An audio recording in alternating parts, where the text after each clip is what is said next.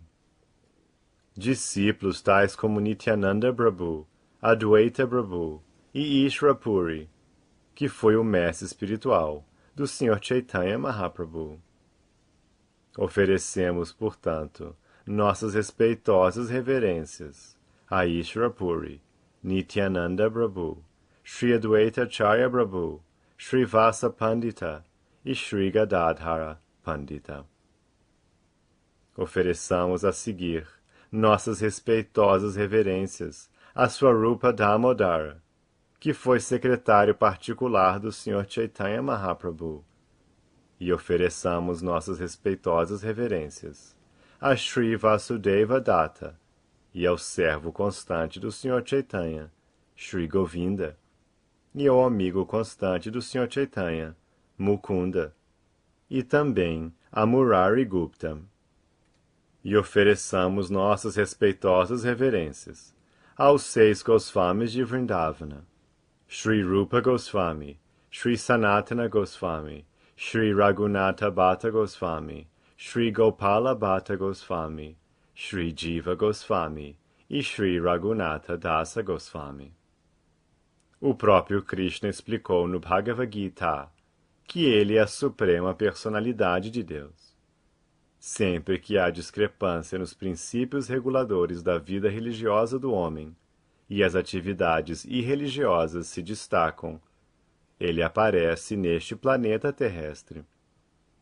Em outras palavras, quando o Sr. Sri Krishna apareceu, havia necessidade de reduzir a carga de atividades pecaminosas acumuladas neste planeta ou neste universo. O Sr. Mahavishnu, a porção plenária de Krishna, se encarrega dos assuntos da criação material. Por isso, quando o Senhor descende, a encarnação emana de Vishnu. O Mahavishnu é a causa original da criação material, e dele expande-se o Garbhodakashayi Vishnu, e em seguida o Kshirodakashayi Vishnu. De um modo geral, todas as encarnações que aparecem dentro deste universo material são expansões plenárias do Kshirodakashayi Vishnu. Portanto, a obrigação de reduzir a sobrecarga de atividades pecaminosas nesta terra não compete à suprema personalidade de Deus, o próprio Krishna.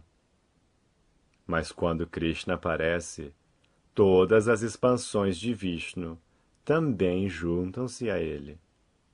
As diferentes expansões de Krishna, a saber, Narayana, a expansão quádrupla de Vasudeva, Sankarsana, Pradyumna e Aniruddha, bem como a expansão plenária parcial de Matsya, a encarnação de peixe, e outros Yuga Avataras, encarnações para o milênio, e os Manvantara Avataras, as encarnações dos Manos. Todas se reúnem e aparecem com o corpo de Krishna, a suprema personalidade de Deus. Krishna é o todo completo, e todas as expansões plenárias e encarnações sempre vivem com ele. Quando Krishna apareceu, o Sr. Vishnu também estava com ele. Na verdade, Krishna aparece para demonstrar seus passatempos de Vrindavana e para atrair as afortunadas almas condicionadas, convidando-as a voltar ao lar, de volta ao Supremo. A matança dos demônios foi simultânea às suas atividades em Vrindavana, e foi feita só pela porção Vishnu de Krishna. No Bhagavad Gita, capítulo 8, verso 20, é dito que existe outra natureza eterna, o céu espiritual, que é transcendental a esta matéria manifesta e imanifesta. O mundo manifesto pode ser visto na forma de muitas estrelas e sistemas planetários, como o Sol e a Lua. Mas além desta há uma porção imanifesta, que não é acessível a ninguém neste corpo. E além desta matéria imanifesta está o reino espiritual. Este reino é descrito no Bhagavad Gita como supremo e eterno, e que nunca é aniquilado. Esta natureza material está sujeita a repetidas criação e aniquilação. Mas aquela parte, a natureza espiritual, permanece como é, eternamente. A morada suprema da personalidade de Deus, Krishna, também se descreve no Brahma Samhita como a morada de Chintamani. Esta morada do Senhor Krishna, conhecida como Goloka Vrindavana, está cheia de palácios feitos de pedra filosofal. Lá, as árvores chamam-se árvores dos desejos, e as vacas chamam-se surabhis. Lá o Senhor é servido por centenas e milhares de deuses da fortuna. Seu nome é Govinda, o Senhor primordial, e ele é a causa de todas as causas. Lá o Senhor toca sua flauta, seus olhos são como pétalas de lótus, e a cor de seu corpo é como a de uma bela nuvem. Em sua cabeça há uma pena de pavão, e ele é tão atraente que supera milhares de cupidos. No Gita, o Senhor Krishna dá apenas uma pequena indicação de sua morada pessoal, que é o planeta mais elevado no reino espiritual. Mas no Srimad Bhagavatam, Krishna de fato aparece com toda a sua plenitude e demonstra suas atividades em Vrindavana, a seguir em Mathura e depois em Dwaraka. O conteúdo deste livro revelará todas estas atividades. A família em que Krishna apareceu chama-se Dinastia Yadu. Esta dinastia pertence à família que descende de Soma, o deus do planeta Lua. Existem duas diferentes famílias de kshatriyas na ordem real, uma descendente do rei do planeta Lua e a outra descendente do rei do planeta Sol. Sempre que a suprema personalidade de Deus aparece, ele geralmente aparece numa família de kshatriyas, porque ele aparece com a missão de estabelecer os princípios religiosos, ou a vida de justiça. A família kshatriya é a protetora da raça humana, segundo o sistema védico. Quando a suprema personalidade de Deus apareceu como o Sr. Ramachandra, ele apareceu na família que descendia do Deus do Sol, conhecida como Raghuvamsha. E quando apareceu como o Sr. Krishna, ele o fez na família da Yaduvamsha. Há uma longa lista dos reis da Yaduvamsha no 9º canto, capítulo 24, do Srimad Bhagavatam. Todos eles foram reis grandes e poderosos. O nome do pai de Krishna era Vasudeva, filho de Shurasena, descendente da dinastia Yadu. Em verdade, a suprema personalidade de Deus não pertence a nenhuma dinastia deste mundo material, mas a família em que a suprema personalidade de Deus aparece fica famosa por sua graça. Por exemplo, o sândalo é produzido na região da Himalaia. O sândalo tem suas próprias qualificações, a parte de ter sua origem na Himalaia. Mas porque ocorre desta madeira ser produzida principalmente na Himalaia, ele é conhecido como o sândalo malaio. O mesmo pode-se dizer do Sol, que nasce no Oriente, mas não pode ser chamado de Sol oriental. De forma semelhante, Krishna a suprema personalidade de Deus.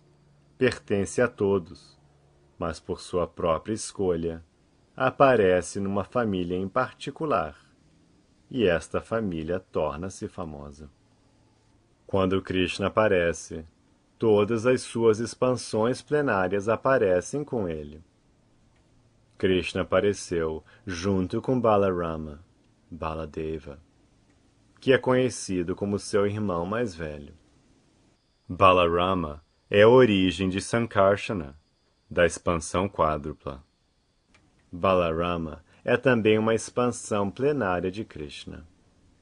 Neste livro será feita uma tentativa de mostrar como Krishna apareceu na família da dinastia Yadu e como ele exibiu suas características transcendentais. Isto se descreve de maneira muito viva no Srimad Bhagavatam, especialmente no 10º canto. Portanto, a base deste livro será o Srimad Bhagavatam. De um modo geral, as almas liberadas ouvem e saboreiam os passatempos do Senhor, enquanto que aqueles que são almas condicionadas interessam-se em ler histórias de ficção sobre as atividades materiais de algum homem comum. Encontram-se narrações que descrevem as atividades transcendentais do Senhor no Srimad Bhagavatam e em outros Puranas. Mas as almas condicionadas ainda preferem estudar narrações ordinárias. Elas não se interessam em estudar as narrações dos passatempos do Senhor, Krishna. Contudo, as narrações dos passatempos do Senhor Krishna são tão atraentes que são agradáveis para todas as classes de pessoas. Existem 3 classes de pessoas neste mundo. Uma classe consiste em almas liberadas. Outra consiste naquelas que estão tentando liberar-se. E, por fim, existe a classe dos materialistas. Quer a pessoa seja liberada, quer esteja tentando liberar-se, quer até mesmo seja grosseiramente materialista, vale a pena estudar os passatempos do Sr. Krishna. As almas liberadas não têm interesse em atividades materialistas. A teoria impersonalista de que, após a liberação, a pessoa torna-se inativa e não precisa ouvir nada, não prova que uma pessoa liberada de fato seja inativa. Uma alma viva não pode ser inativa. Ela é ativa, quer no estado condicionado, quer no estado liberado. Uma pessoa doente, por exemplo, também é ativa, mas suas atividades são todas dolorosas. A mesma pessoa, quando livre da condição doentia, ainda é ativa, mas na condição saudável, as atividades são cheias de prazer.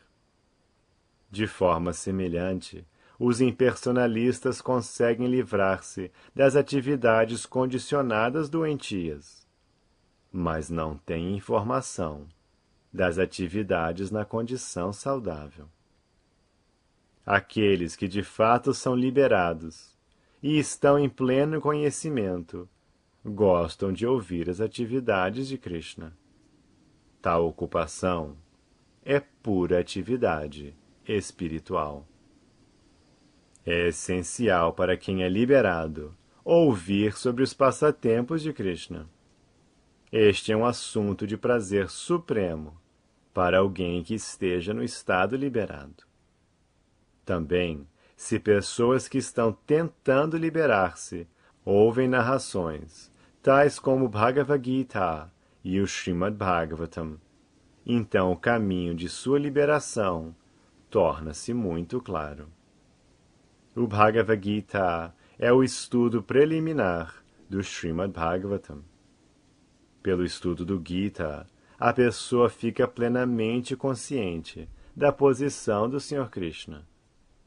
E quando está sob os pés de lótus de Krishna, Ela entende as narrações de Krishna, conforme são descritas no Srimad Bhagavatam.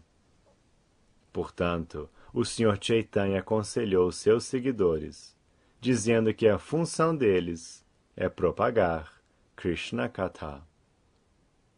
Krishna Katha quer dizer narrações sobre Krishna. Existem duas Krishna Kathas: narrações faladas por Krishna e narrações faladas sobre Krishna.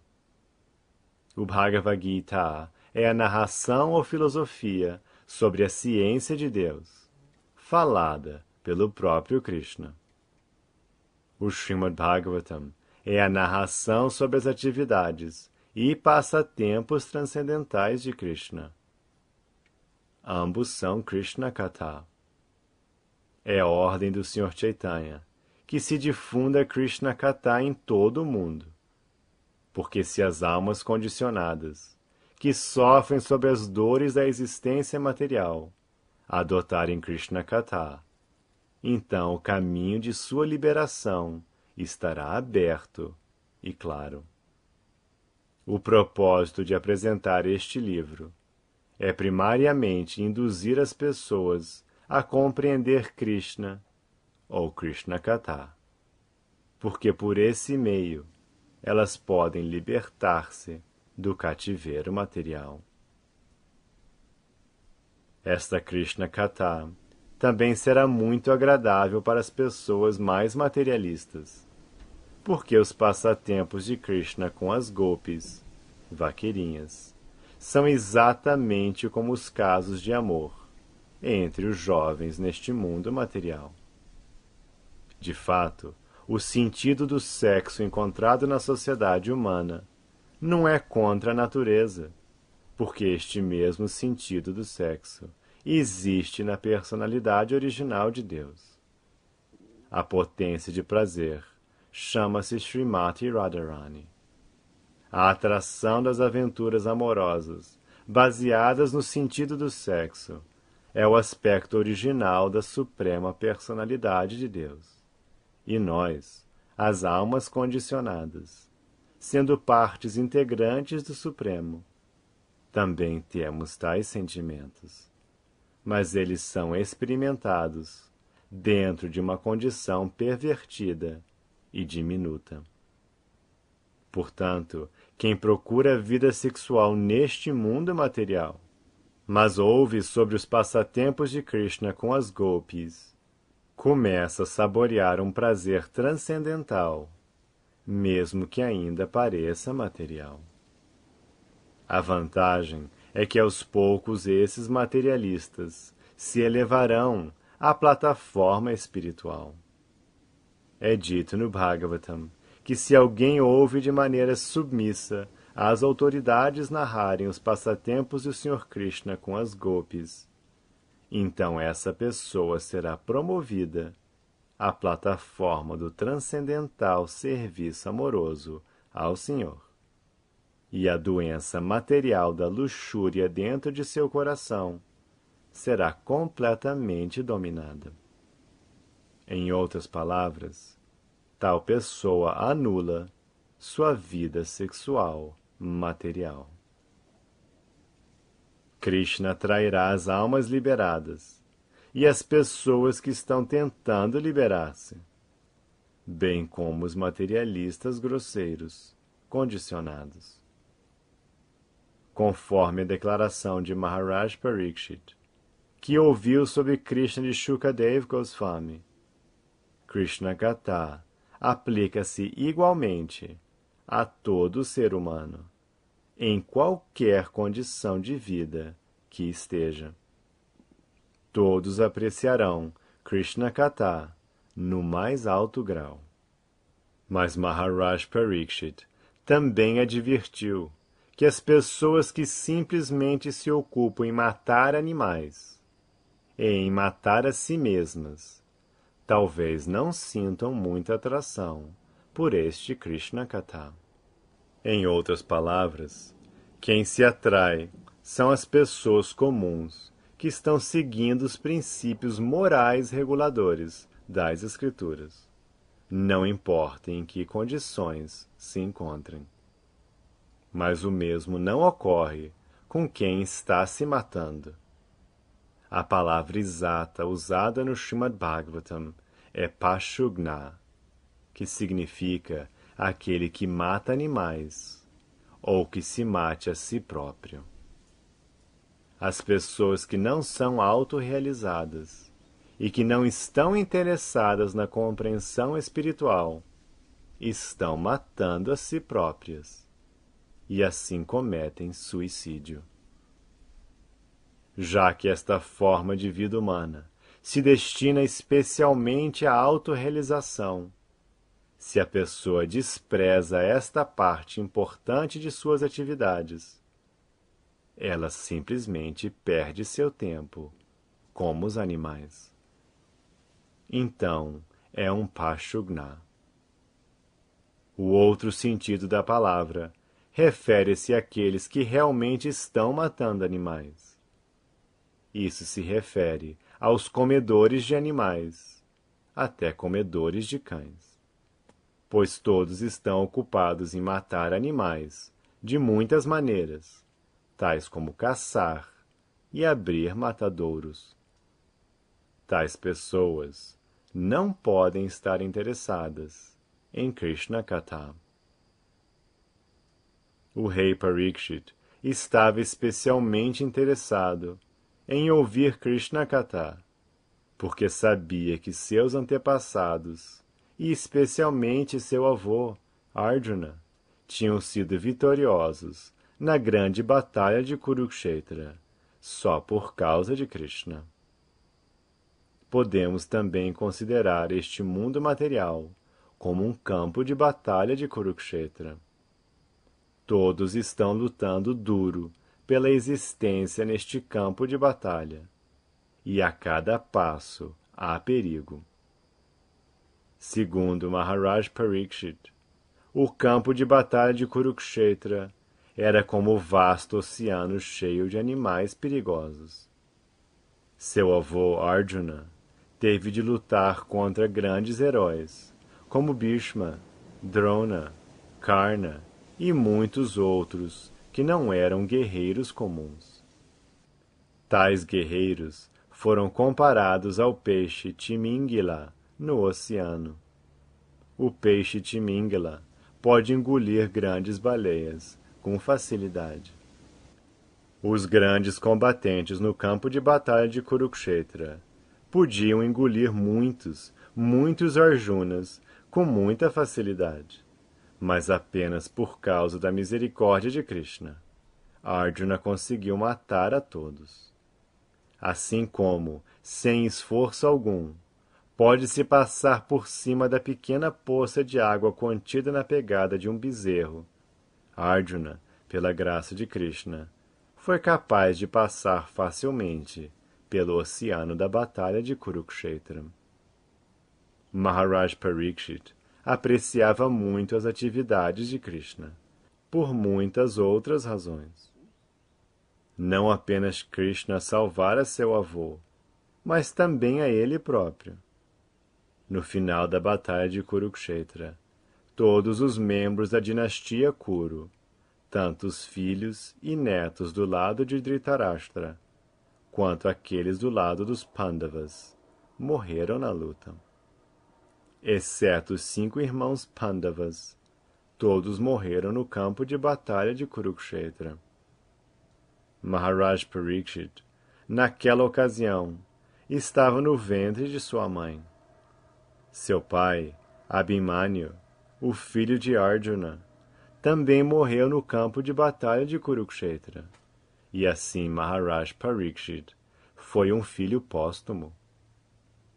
Quando ele estava no ventre de sua mãe, uma arma Brahmastra foi disparada por Ashwatthama para matar a criança. Quando a mãe de Parikshit Maharaj, Uttara, aproximou-se de Krishna, Krishna, vendo o perigo de aborto, entrou em seu ventre como a super-alma e salvou Maharaj Parikshit. O outro nome de Maharaj Parikshit é Vishnurata, porque ele foi salvo pelo próprio Senhor Vishnu, enquanto ainda estava no ventre. Logo, todos, em qualquer condição de vida, devem estar interessados em ouvir sobre Krishna e suas atividades, porque ele é a suprema verdade absoluta, a personalidade de Deus. Ele é onipenetrante, ele vive no coração de todos e vive em sua forma universal. E contudo, como se descreve no Bhagavad Gita, ele aparece como é na sociedade humana, só para convidar a todos para sua morada transcendental, de volta ao lar, de volta ao Supremo. Todos devem estar interessados em saber sobre Krishna, e apresentamos este livro com este propósito, que as pessoas possam saber sobre Krishna e se beneficiarem perfeitamente nesta forma de vida humana. No 9º canto do Srimad Bhagavatam, descreve-se Sri Baladeva como filho de Rohini, uma esposa de Vasudeva. Vasudeva, o pai de Krishna, teve 16 esposas, e uma delas era Rohini, a mãe de Balarama. Mas se Balarama também é descrito como o filho de Devaki, então como podia ele ser o filho de ambas, Devaki e Rohini? Esta foi uma das perguntas feitas por Maharaj Parikshit a Shukadeva Goswami, e a seu tempo ela será respondida. Maharaj Parikshit também perguntou a Shukadeva Goswami por que Sri Krishna, logo depois de seu aparecimento como filho de Vasudeva, foi levado imediatamente para a casa de Nanda Maharaj, em Vrindavana, Gokula. Ele também queria saber quais eram as atividades do Sr. Krishna, enquanto ele estava em Vrindavana e enquanto estava em Mathura. Além disso, ele tinha uma curiosidade especial em saber por que Krishna matou seu tio materno, Kamsa. Kamsa, sendo irmão de sua mãe, era um superior muito íntimo de Krishna. Então, como foi que Krishna o matou? Também, ele perguntou quantos anos o Sr. Krishna permaneceu na sociedade humana. Quantos anos ele reinou sobre o reino de Dwarka e quantas esposas ele aceitou lá. Um rei kshatriya em geral está acostumado a aceitar mais de uma esposa. Portanto, Maharaj Parikshit também perguntou sobre o número de suas esposas. O assunto deste livro é a resposta de Shukadeva Goswami a estas e outras perguntas feitas por Maharaj Parikshit. A posição de Maharaj Parikshit e Shukadeva Goswami é singular. Maharaj Parikshit é a pessoa certa para ouvir falar dos passatempos transcendentais de Krishna, e Shukadeva Goswami é a pessoa certa para descrevê-los. Se tal combinação afortunada se tornar possível, então Krishna Katha revela-se imediatamente, e as pessoas podem obter o maior benefício possível de tal conversa. Shukadeva Goswami apresentou esta narração quando Maharaj Parikshit se preparava para abandonar o corpo, jejuando às margens do Ganges, para garantir a Shukadeva Goswami que, ouvindo Krishna Katha, ele não se cansaria. Maharaj Parikshit expressou-se com muita franqueza. A fome e a sede podem molestar pessoas comuns ou a mim, mas os assuntos de Krishna são tão agradáveis que podemos continuar a ouvi-los sem sentir cansaço, porque esta audição nos coloca na posição transcendental. Compreende-se que alguém deve ser muito afortunado para ouvir com seriedade sobre Krishna Katha, como Maharaj Pariksit. Ele estava especialmente atento ao assunto, porque estava esperando a morte a qualquer momento. Todos nós devemos ter consciência da morte a qualquer momento. Esta vida, de modo algum, está garantida. A qualquer hora podemos morrer. Não importa se a pessoa é jovem ou velha. Então, antes que a morte aconteça, devemos ser totalmente conscientes de Krishna. Às portas da morte, o rei Pariksit estava ouvindo Srimad Bhagavatam de Shukadeva Goswami. Quando o rei Pariksit expressou seu infatigável desejo de ouvir sobre Krishna, Shukadeva Goswami ficou muito satisfeito. Shukadeva foi o maior de todos os recitadores do Bhagavatam, e assim ele começou a falar sobre os passatempos de Krishna, que destroem tudo o que é inauspicioso nesta era de Kali. Shukadeva Goswami agradeceu ao rei por seu interesse em ouvir sobre Krishna e animou-o, dizendo: Meu querido rei, sua inteligência é muito aguda, porque você está muito interessado em ouvir sobre os passatempos de Krishna.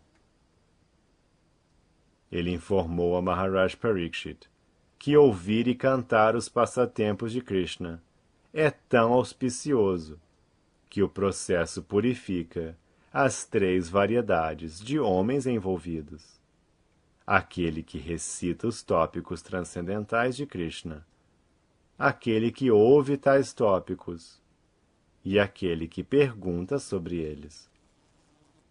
Estes passatempos são como a água do Ganges, que flui do dedo maior do pé do Senhor Vishnu, e que purifica os 3 mundos, os sistemas planetários superior, intermediário e inferior.